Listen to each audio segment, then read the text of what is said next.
The Assembly will hear an address by His Excellency K.P. Sharma Oli, Prime Minister of Nepal.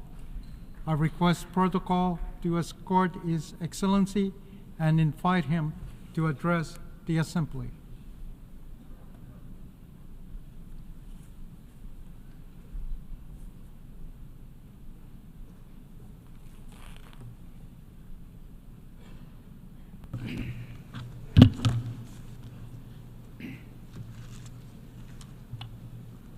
Mr. President, Your Excellencies, the heads of state and government, Mr. Secretary General, distinguished delegates, ladies and gentlemen. I stand here as a humble representative of 30 million proud Nepali people. At the very outset, allow me to extend my sincere congratulations to you, Mr. President, and distinguished members of the Bureau on your well-deserved elections.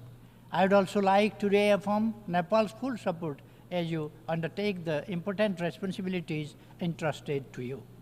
We extend our deepest appreciation to His Excellency, Mr. Denis Francis, and the outgoing President, for his commendable leadership in successfully guiding the 78th session of the Assembly. Our highest accolades are due to the Secretary General, Mr. Antonio Guterres, for his tireless dedication to reinforcing multilateralism and tackling global challenges. I fondly recall your visit to Nepal last year, Mr. Secretary General, and your message of peace from the sacred birthplace of Gautam Buddha, and the message of climate catastrophe of mountains from the Everest region. Mr. President, the world is at a watershed moment in history. The contrast between rich and poor, harmony and hatred, and economic development and environmental destruction have never been as stark as they are today. Both people and planet stand on the brink of climate catastrophe. Geographical rivalries are resurging. Military expenditures are skyrocketing along with an unabated arms race. The specter of nuclear conflict looms larger than ever, even before.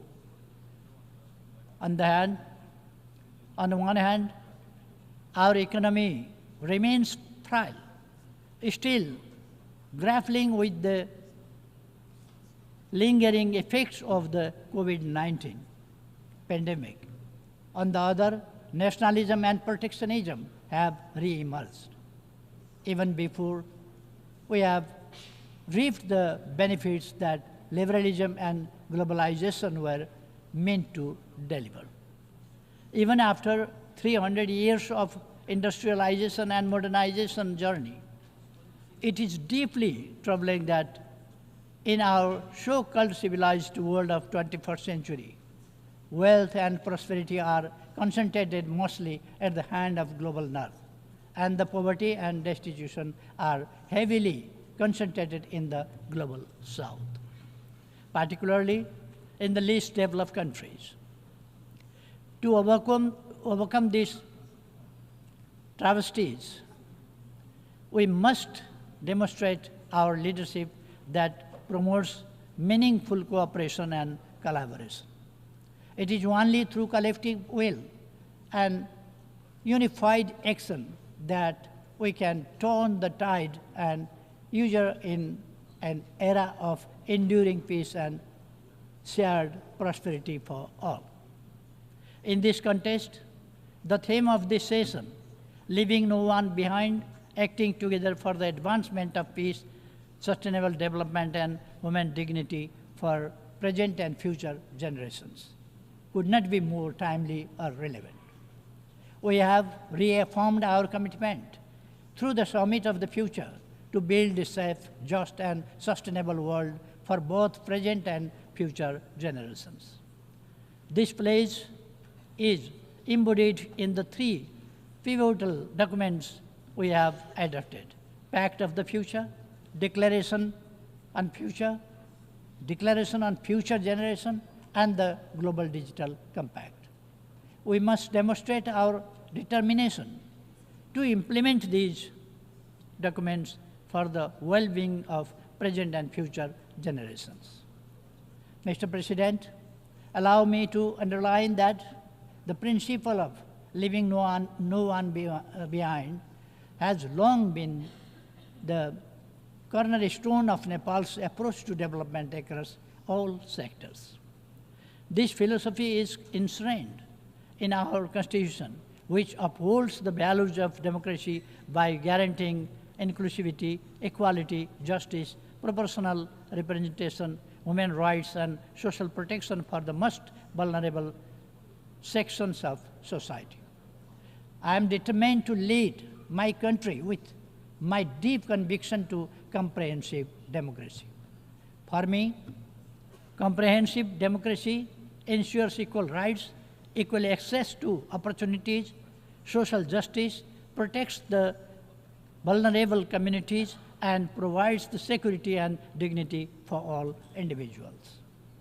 Democracy goes far beyond the right of the people to choose their leaders.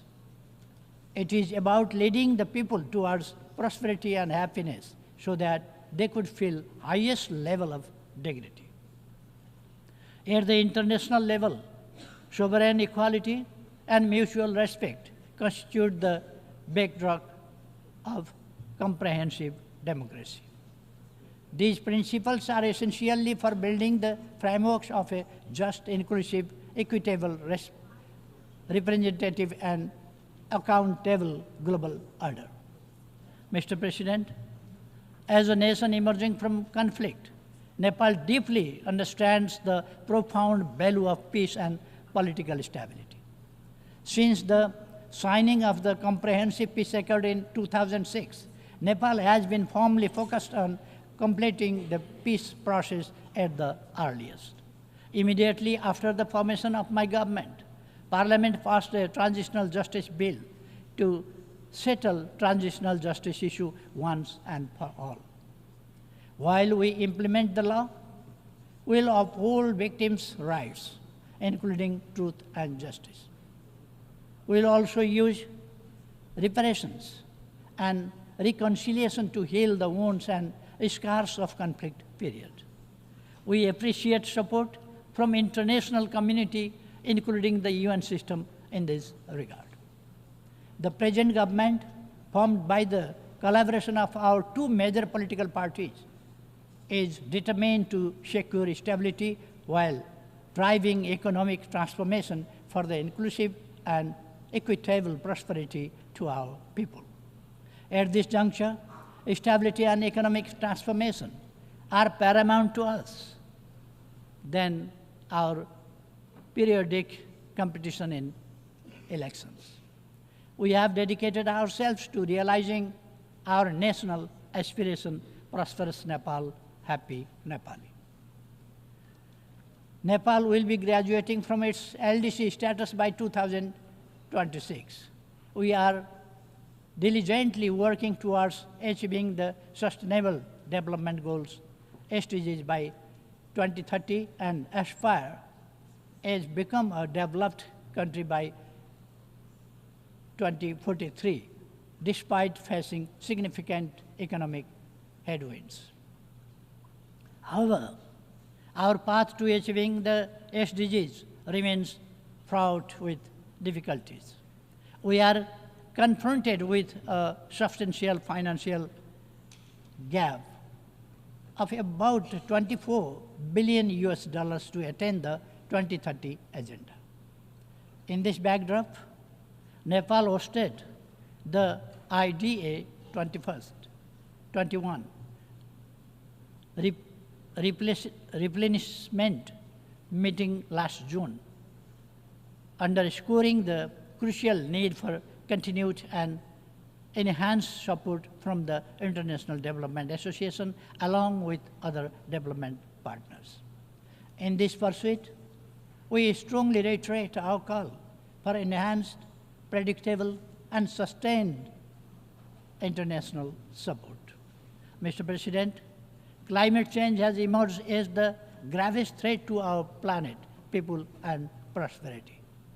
My own country, Nepal, is particularly hard hit. We stand as one of the most vulnerable nations to climate change and are ranked as the 20th most disaster-prone country in the world. Of utmost concern is the alarming rate at which the pristine Himalayas, often referred to as the third pole, are losing their vast snow reserves. This loss threatens water availability for billions of people living downstream, extending far beyond the borders of my country. Nepal has hugely been contributing to the health of our planet through its forests, mountains, and rivers. Yet, despite these efforts, we continue to bear the brunt of climate change. In this context, we call for climate justice. Our mountains play a crucial role in regulating the climate and ecosystem of oceans with their snow-fed rivers flowing down to the oceans.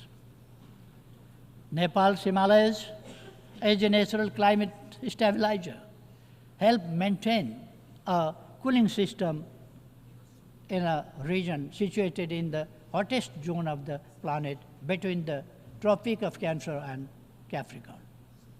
Given their significance, it is essential that the mountain agenda should receive the due attention in climate negotiations. Nepal is steadfast in its commitment to the Paris Agreement and aims to achieve net zero target by 2045, 5 years earlier than global target. As climate change is a global challenge, it demands global action and collaborative efforts to address its widespread and cascading impacts. Adequate climate financing, including loss and damage fund, is crucial to support climate resilient measures and infrastructure for adaptation in developing countries, not least in LDCs. Mr. President, Nepal's land is blessed with the wisdom of enlightened great sages from both the Hindu and Buddhist faith, particularly the teachings of Gautam Buddha. This profound legacy has shaped our worldview to seek global harmony, peace, and security. The values of love, harmony, tolerance, and empathy, as espoused by Gautam Buddha, hold even greater relevance today than they did over 2,500 years ago. But to our deep dismay, the world is increasingly distressed by division, suspicion, hatred, and enmity. Nepal firmly believes that dialogue and diplomacy are the sole means to resolve conflicts, including in Ukraine and Middle East. It is through love and compassion that hostility and hatred can be overcome, paving the way for lasting peace. On the issue of Israel-Palestine conflict, we continue to support a two-state solution where Israel and Palestine coexist peacefully and securely within internationally recognized borders, in line with relevant United Nations resolutions. We must address the worsening humanitarian crisis in regions such as Libya, Syria, Sudan, South Sudan, Yemen, and elsewhere. It is vital to uphold the principles of sovereign equality, non-interference as enshrined in the UN Charter, to ensure peace and stability, Consequently, the sternly oppose, we sternly oppose any form of unilateral intervention or sanctions. Mr. President, disarmament and non-proliferation issues must be prioritized. Nepal strongly advocates for the general and complete disarmament of all weapons of mass destruction. As the host country to the UN Regional Center for Peace and Disarmament in Asia and the Pacific, Nepal firmly believes that regional efforts, including the Kathmandu process, serve to strengthen the global disarmament regime. Technology presents a double-edged sword, especially for the least developed countries. If we harness it, we can make remarkable progress. If we fail, it will leave us further behind. We call for technology transfer to enable us to catch up. Mr. President, Nepal has always adhered to a peaceful, independent, balanced, and non-aligned foreign policy based on the principles of Panchashil, the UN Charter, international law, and norms of world peace. We conduct our foreign policy with profound belief in amity with all, enmity with none. Nepal remains committed to further strengthening its close, cordial, and constructive relations with its immediate neighbors and beyond, rooted in the principles of mutual respect, sovereign equality, territorial integrity, non-interference in each other's internal affairs, and peaceful coexistence. As the largest contributor of troops and police to UN peace operations, Nepal stands ready to further enhance its contribution to global peace and security.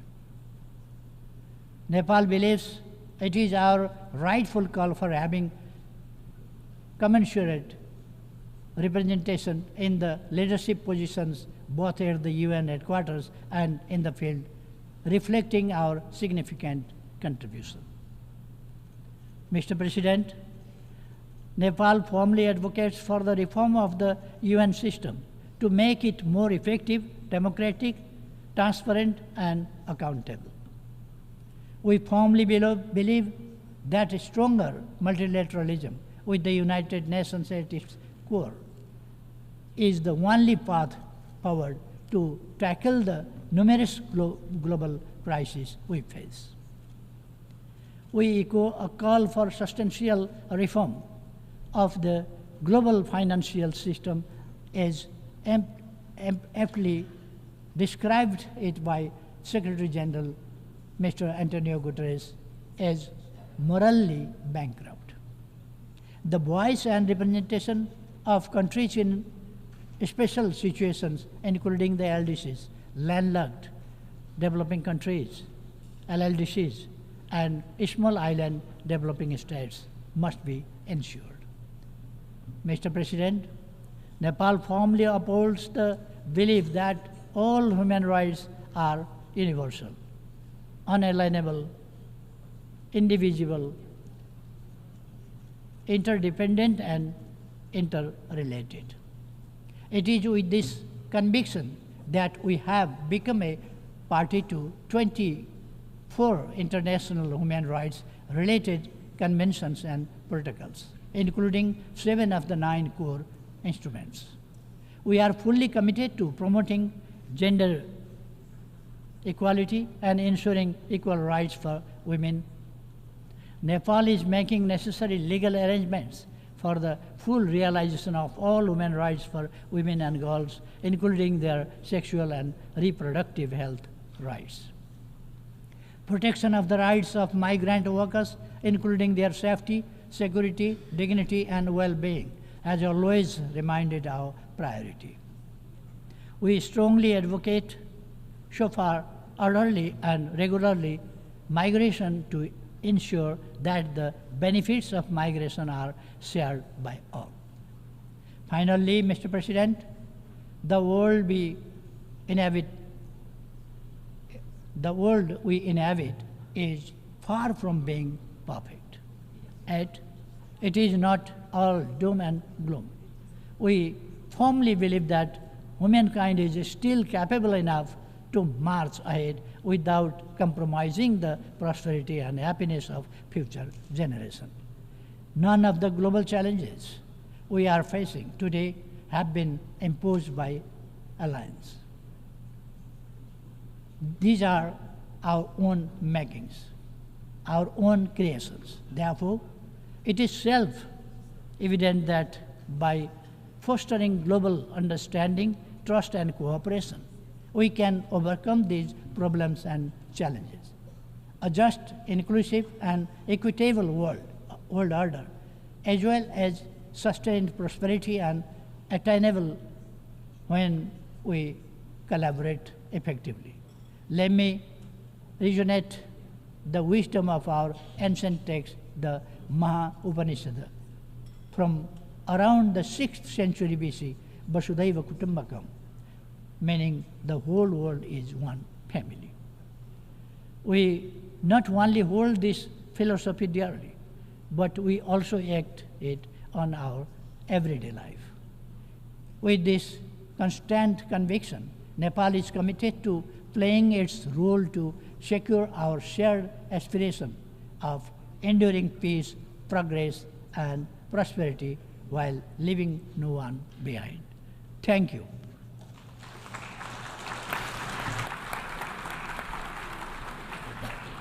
On behalf of the Assembly, I wish to thank the Prime Minister of Nepal.